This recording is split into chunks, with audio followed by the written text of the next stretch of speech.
welcome back to the City Sculptors Podcast, where we highlight the people shaping the future of our city, one vision at a time. Today is a very special episode. As you can see, I'm the host. It's our season 1 finale, and we're closing out our first season by turning the spotlight onto the woman who created this platform. So she is a developer, a community builder, a leader, a storyteller, and a force in Kansas City revitalization work. She serves as the Chief Operating Officer at 12th Street Heritage, a licensed realtor, a board member, a visionary, and a best friend, and someone who has dedicated her life to building spaces where people can live, grow, and thrive in Kansas City. She started this podcast with one vision: to open doors, to educate the next generation of developers, and to lead, to give a clearer view of the work being done behind the scenes in our city. Today, I have the honor of interviewing the host herself, the woman behind the City Sculptors Podcast, Alexis Williams. Alexis, Yay. Welcome to your own show. Thank you. You did so good. Thank you. How do you feel? I'm excited. Season 1 coming to an end. What better way to end out the season than with myself? I love that. I know. I love that. So I'm excited. This season really flew by. So It really did. And if you guys watch the previous City Sculptors podcast, you know I was one of the guests in your podcast, and you got to interview me. And usually I'm behind the camera. Yes. So this is such an honor for her to pick me to interview her as the host. I wouldn't have picked anybody else. Thank I'm you. happy she said yes. Thank you. But okay, so for the listeners who may be new to the City Sculptors podcast, can you introduce yourself? I know I did a little bit, but can you introduce yourself to everybody? So my name is Alexis Williams. As you said, I am the Chief Operating Officer, and that is just a really fancy title that says anything with operations I have to do and tend to. A lot of paperwork, a lot of people. So just a really fancy title for development and community. In my line of work, we always say, like, we're not just developers of brick and mortar, which is buildings, we're developers of people. So the resume that you kind of read off, that's who I am. I try to develop the people surrounding me, the community, buildings. So yeah, that's what I do. And you do such an amazing job because we work side by side, you know, and I know how you work behind the scenes, and you work incredibly hard to sculpt your city. Thank you. Which, you know, as someone who also is very involved in Kansas City, you know, we appreciate you and what you do and the work you do in our community. So, you've spent this entire season interviewing other people. How does it feel to be on the other side of the mic now? It's a little bit nervous, like nerve-wracking. I'm not going to lie. I've prejudged a lot of people that I've interviewed with because I'm like, it's only 2 people in the room. Like, how hard can it be? Like, let your walls down, loosen up a bit. But it's hard. Not being the host and being on the other side. Oh, yeah. My nerves and anxiety is a little high, even though I already knew. Like, you knew coming in. I knew coming in, but it's. See? Yeah.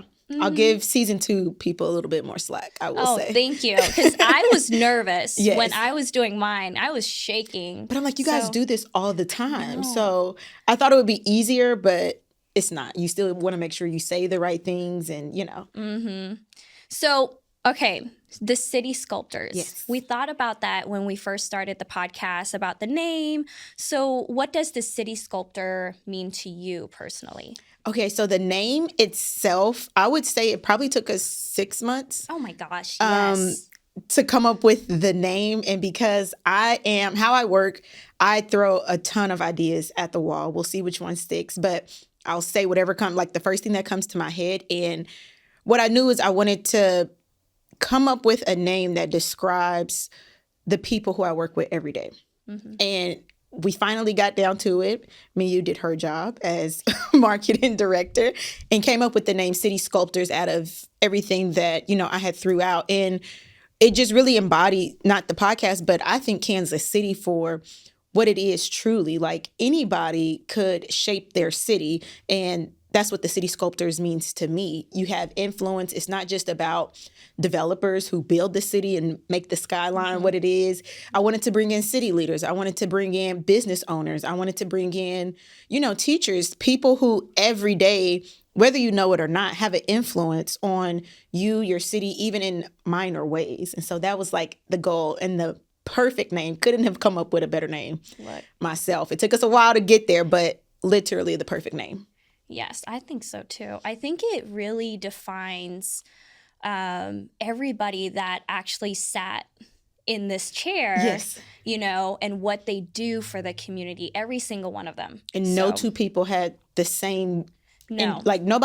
some people were in the same industry, but no two people had the same job. And so that was like really important for me to have that diversity. Yeah, that's awesome. And you do such a great job with that, picking out the guest and the host to interview you, of course, right? So let's go to your origin story a little bit. Where did your passion for development, community work, and real estate begin? Like, where did that start? So really funny story. Community, I've always been about community. I love helping. Like my parents instilled that in me when I was really young, from you couldn't open presents on Christmas morning until we went and passed out food for the Salvation Army. Like that was a thing for us. So we've always like given back. Once I graduated college, I wanted to be independent, find my own way. And so I took a job, and it was a government job, and I absolutely hated it. My mom worked for the same government agency, and I'm like, you've been here for 30 plus years. Like, if you can do it, how hard can it be?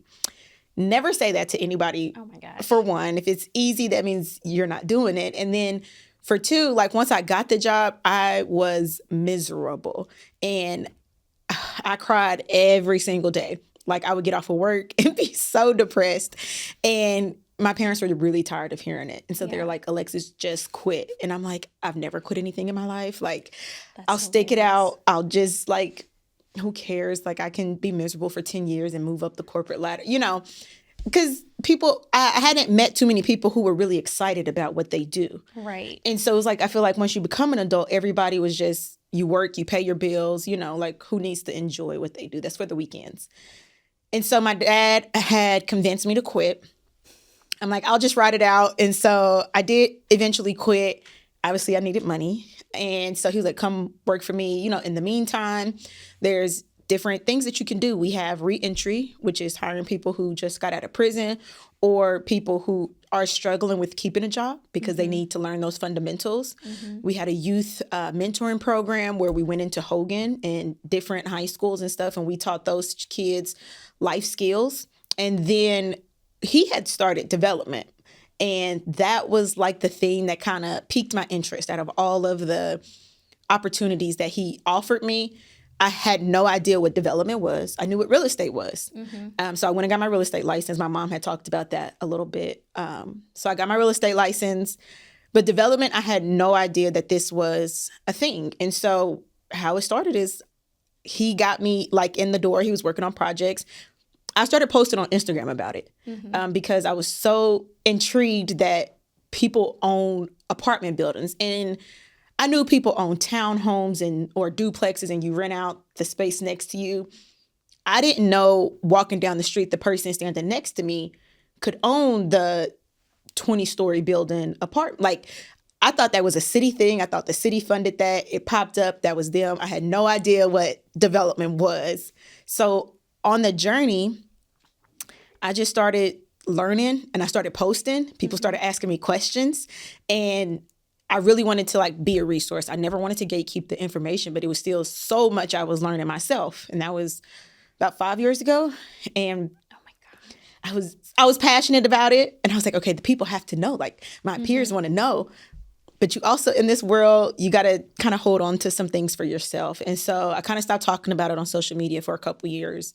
And people were still asking me questions. And so the podcast was the best way to keep people informed, but also have people learn with me the development world. Yeah, I think that's amazing. So within that 5 years, was there like a specific moment or experience that made you say, okay, this is my purpose. This is what I want to do?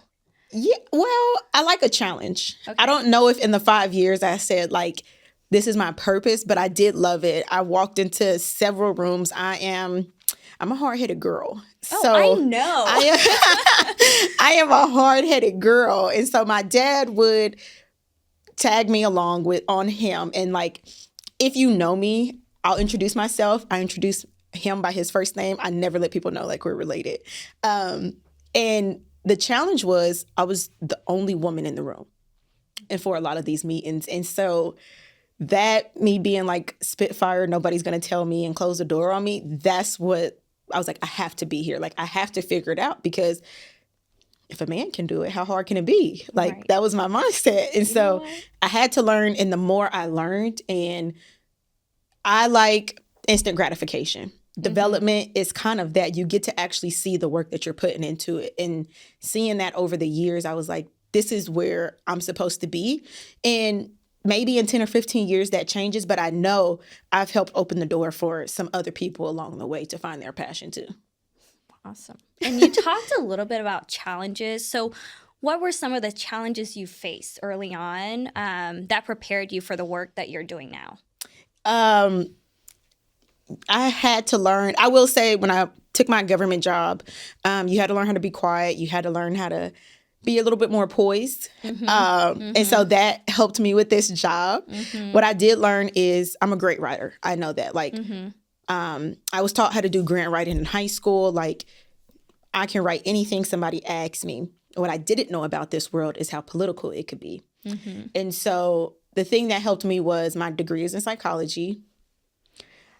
Yes. Just throw that in the air. Yeah, I'm like, well, I paid for a degree for nothing, but not No, really, because not it came really. into play in this field. And I Right. had to learn, like, okay, you kind of got to take a backseat, digest, you know. And so along the way, I've just kind of learned how to pick up on different things. And because development covers like 5,000 different jobs, it's crazy how many jobs fall under that umbrella. But I just kind of learned like something from each challenge, whether it's you don't have to speak on everything that you feel at the moment. And really the old saying is what I learned most. I would say it's not what you know, it's who you know. Right. And right. I thought like taking all the classes, learning all the information, like would put me ahead.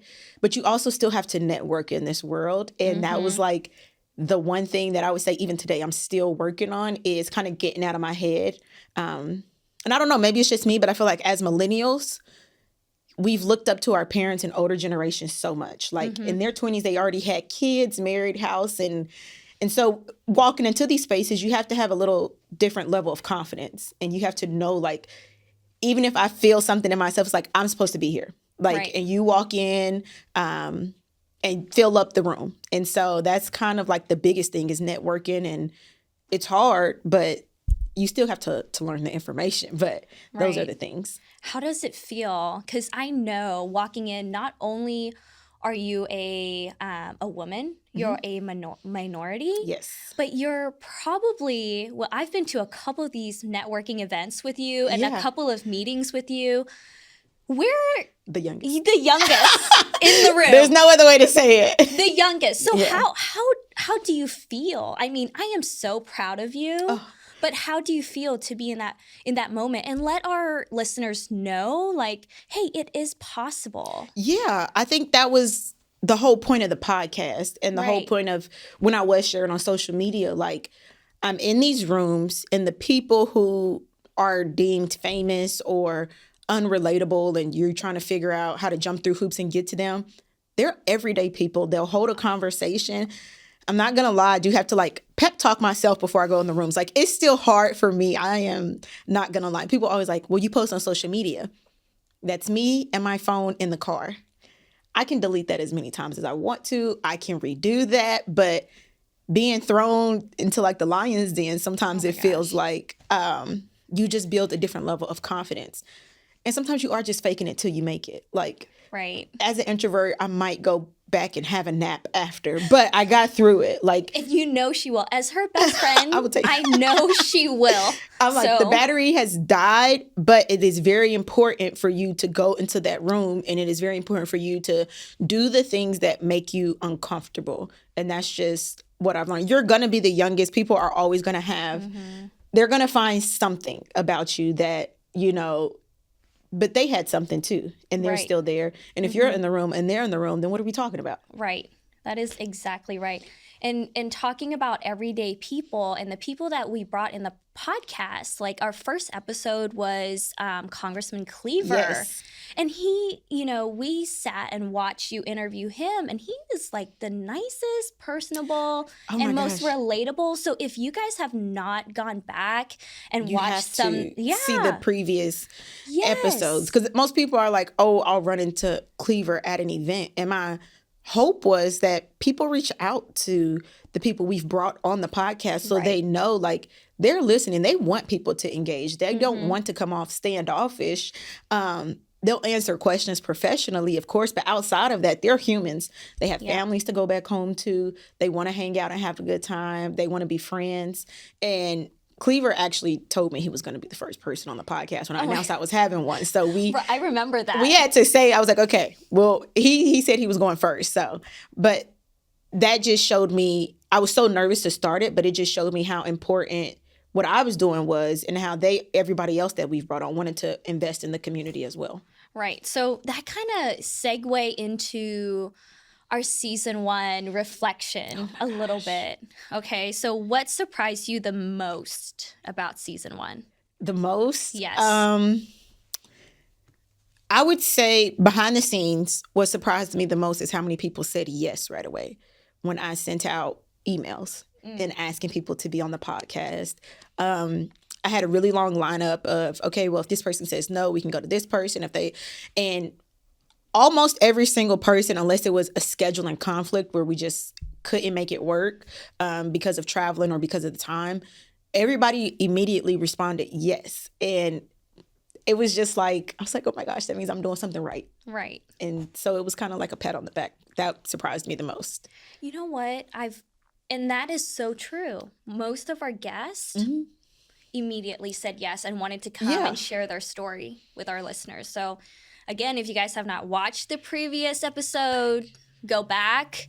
Binge and it. Listen. Yes, definitely. A good snow day. Right. Just listen to my voice straight for 6 hours. I mean, go for it. Why not? So was there a guest or a moment that impacted you in a way you didn't expect? I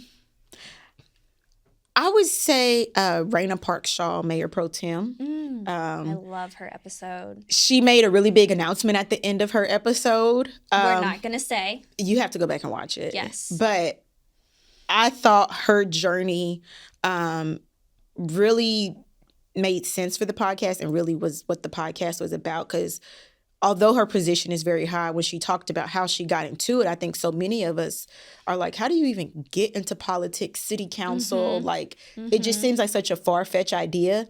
I really loved how she talked about community and people saying, hey, I think this would be a good fit for you. And I thought for me, it was like, okay, you do need to listen to the people around you. Even when you're scared, you're like, I don't know what that is. I'm not. Yeah. And I thought her episode impacted me. I mean, it was so many other episodes. There's a lot, and they all had good nuggets. Oh, yes. But I think hers kind of aligned with my life and trajectory, and you kind of stumble into it and love it. Yeah. And yes, definitely that is one of my favorite episodes. If you guys don't know, like, me and my team are the one who edits the video. Yes. So we get to watch this several times. Jordan is behind the camera right now, and she gets to watch it several times. So what did season 1 teach you about the city, about leadership, and even about yourself? Yeah, I think I don't know as much as I thought I knew. I don't know who. Come on now. And I think I know a lot. I'm going to say I'm a tad bit cocky, but I feel like everybody needs that. Like, it's part of self-confidence. Why not? But I learned how the city actually works. I learned, like, on social media, I've seen people cuss out the mayor and make comments. But based off on our podcast, I'm like, well, actually, that's not what he does. Right. Like, that doesn't fall under him. Like, I mean, blame people potholes? for what, I'm like, blame people for what they do wrong, yes. But jobs, I just learned about people's jobs expectations. And it's like, well, that's not what that department does, or that's not what this person does. And we have this preconceived notion of, oh, well, this person should just be able to handle everything and I can just complain and it'll be fixed. And so even with our latest podcast guest, 2 episodes ago, we talked about Andy, and he kind of talked about, well, the things that he does that falls under him and how different drinks and, oh, well, we don't do Red Bull. We don't do, Right. I kind of learned how everybody, adjusts their environment and city around and works together. That is very true. Yeah. And I can't believe the mayor came on our podcast too. He was so excited to come when we sent the email, because obviously everybody has an admin assistant. And so when you send the email, I'm like, make sure he gets it. Like, don't let this go to the bottom. But he was like, no, you let me know. And having people like that in this city, and I think that's what makes Kansas City stand out in general, is that from our mayor to our congressman to our city council to our city staff to our business owners, everybody's excited to kind of work together and work hand in hand. It doesn't always work in other cities that way. Right. And so I'm just happy everybody said yes to me. Right. And we are very lucky. Kansas City is very lucky to have the community that we have, for sure. So we're going to talk a little bit about your work and your legacy. Okay. A little bit. So walk us through the different hats that you wear. Okay. I've read several. So developer, COO, realtor, board member, community leader, a best friend. Oh yeah, my gosh. It's so much walk work. us through all the hats that you wear, because you do wear a lot of hats. I do wear a lot of hats, but I think that is the nonprofit world. And so I do tell people, anybody that's looking into getting into nonprofit, you might be the janitor one day, or you might be, you might do payroll the next. All the hats I wear are just simply what a business is. You wear it kind of like a entrepreneur, CEO. So obviously I oversee our reentry. I oversee our youth engagement. I am a board member for the Salvation Army. And so that's another nonprofit. And so that goes hand in hand with giving back. All of our events that we do throughout the year, we just hosted one, Santa's Wonderland. Yes. Where we give back. Usually we bring in an artist. We go buy toys for 2-3 weeks straight at Walmart and Target and Sam's and Costco's or Amazon sometimes, because they don't have them in store. But we go buy a lot of toys, and then we set them out for kids to just come and grab. We don't wrap them. And so it's kind of like our own angel tree in a way, but the kids come and pick it out without the parents' input. And so I oversee all of those events that we do, obviously with our staff. I just, I hold everybody together. I will say I'm the glue. Oh, yes. From the employees to the CEO, the line of communication flows through me. I'm a real estate agent with Morel Homes. Yes. And so sell houses. I can sell you a house if you want that.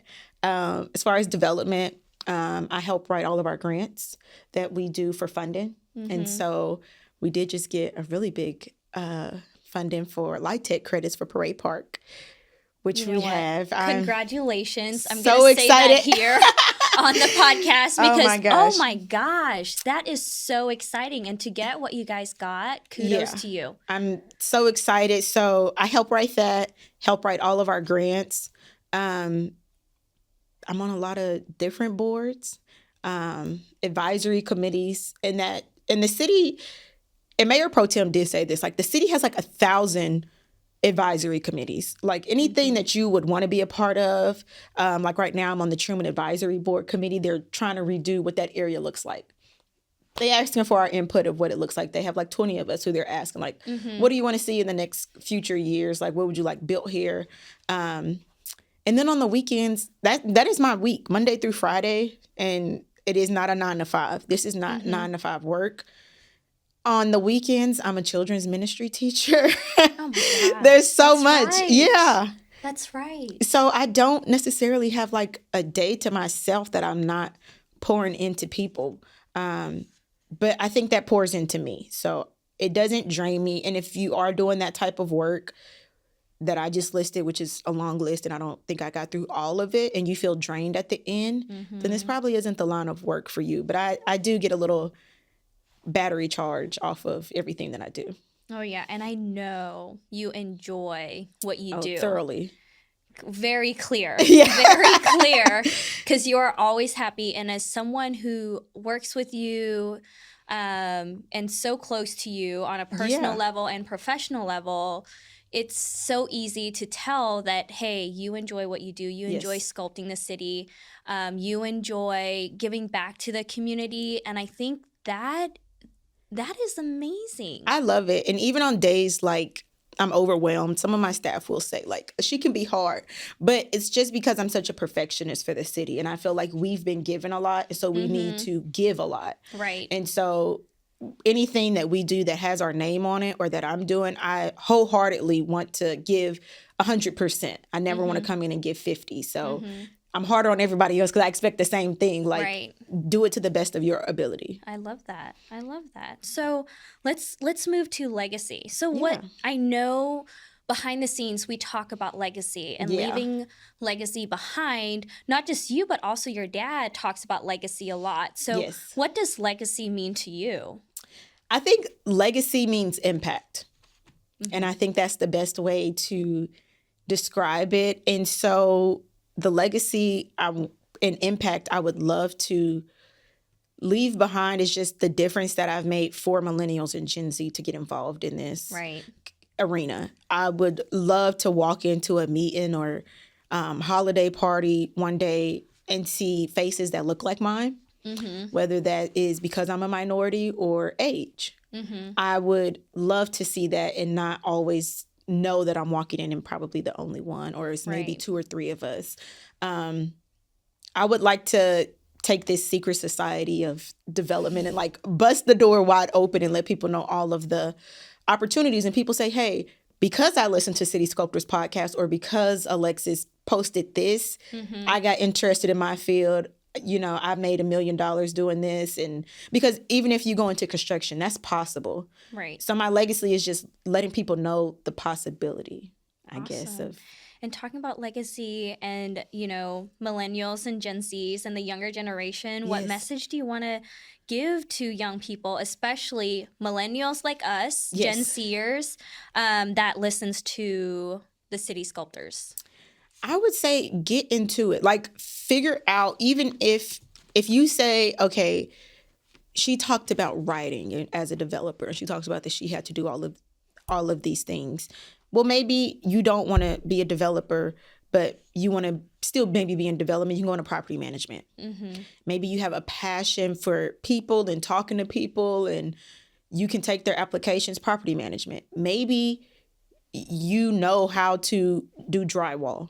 Electricity is your thing. That still falls under development with construction. Like, find something, I would say, that is in this industry. That's all I want them to do, because we always hear when we do, I don't know if they still do it in high school, but you used to have to do a career test. Doctor, lawyer, you know, very basic career options they would give us. And you go off to college, you kind of mess around your first year. Nobody really knows what they specifically want to go into. Very few people, maybe an accountant. If you're really good at numbers, you're like, okay, I'll do this. But there's so many other careers out here. And I just want people to know, like, I'm a fan of clocking in. I always say, like, entrepreneurship isn't for everybody. Somebody needs to do the 9 to 5. Right. I'm okay with that. There's long hours, but find something that works for you and that can make you successful and happy, because it's out there. I love that. So when people say your name in 20 years from now, what do you hope they say you stood out for? Being a visionary. I love that. I hope that I started a chain reaction for people getting interested in the city and just having a passion to change it and be involved. So. Awesome. I love that. I am so proud of you. Honestly, I am so proud of you. And I know the people around you are so proud of you. Oh, yes. Oh, my gosh. We won't dive into my history, but I know most of it. Yeah, if you knew, and that's why I'm so passionate about millennials and Gen Z, because one mistake or one, like, oh, this person is very rough around the edges, and people just shut down and they never explore. I want to like look at my life. If I can do it, anybody can do it. And I don't know. I will say that because you have to have passion, but like the smarts, like I was never a straight A student. Like there's so many different things from growing up school wise and what most people would expect you to be like. You need to follow this line, make the line wavy, spin the block a couple times, you know, come back to it, and you can still be successful. That's it. I love that message. So if you could leave the listeners with one final message from season 1, what would it be?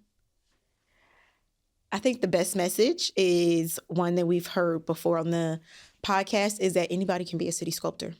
Even the kindergartners, when they put their trash in the trash can and don't litter, they're being a city sculptor. And so for season 2, we'll take a break. And before we come back, I want to see on my Instagram and Facebook and in the newspaper, I want to see more city sculptors. I want to see more people doing good. And that is the message from season 1 all around. Figure out how you sculpt the city, how you shape the city, how you pour back into your community, and do it wholeheartedly. I love that. That is an amazing closing. An amazing season 1 finale episode. Season 1. Oh my gosh. Thank you guys. I was so nervous to start this podcast. I know. We were supposed to start it like 2 years ago. Yes, we did. And I kept dragging my feet. So thank you guys for listening and rocking with our podcast. I love it. And I appreciate you guys. I've learned that this seat is hard. And we'll go a little bit easier on season 2, people. Thank you. I know I'm not going to be. But hopefully after season 1, there's more of you guys that I can ask to come on season 2 because you have been putting in the work. So yes, and thank you for listening to the City Sculptors Podcast. This is your, I can't say your host. This is your finale host. Yes, we'll go with that. For season 1, Muse Sutton. And Alexis Williams. And thank you for watching the City Sculptors Podcast. We will see you next time. Thank you for watching this episode of the City Sculptors. If you've ever thought about how our city shaped or thinking about a new career path, this podcast is for you. We upload every 2nd and 4th Monday. I'm your host, Alexis Williams, and this is the City Sculptors Podcast.